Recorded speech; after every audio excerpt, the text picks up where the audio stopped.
Milestone മേക്കേഴ്സിന്റെ digital star of the year 2025 കരസ്ഥമാക്കിയിരിക്കുന്നത് നമ്മുടെ അനുമോളായിരുന്നു. ഈ ചടങ്ങിൽ തന്നെ സ്റ്റാർ ഓഫ് ദ ഇയർ 2026 അനീഷുമായിരുന്നു. സമ്മാനം ഏറ്റുവാങ്ങിയ അനീഷ് തന്റെ ഇൻസ്റ്റഗ്രാം പേജിലൂടെ എഴുതിയ കുറിപ്പ് ചെറിയ കാര്യത്തിൽ ഒരു ചർച്ചാ വിഷയമുണ്ടാക്കിയിരുന്നു. അതിന് തക്കതായ മറുപടിയായിട്ടാണോ അനുമോൾ ഈ സ്റ്റോറിയെല്ലാം ഇട്ടത് എന്നുള്ളത് അറിയില്ല. എങ്കിലും ഇതെല്ലാം വായിക്കുമ്പോൾ നമുക്ക് മനസ്സിലാകുന്നത് ഇതെല്ലാം അനീഷിനുള്ള മറുപടിയായിട്ടാണ്.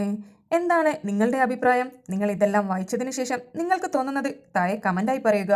ബിഗ് ബോസ് കഴിഞ്ഞ് ഇത്രയും നാളായിട്ട് പോലും ഇവർ തമ്മിലുള്ള പ്രശ്നങ്ങൾ തീർന്നില്ലേ എന്നാണ് പല ആളുകളുടെയും ചോദ്യം. അനീഷിന് ഇപ്പോഴും അനുമോളെ ഒരു വിന്നറായി കണക്കാക്കാൻ കഴിയുന്നില്ല എന്നാണ് പല ആളുകളും പറയുന്നത്. എന്താണ് നിങ്ങളുടെ അഭിപ്രായം?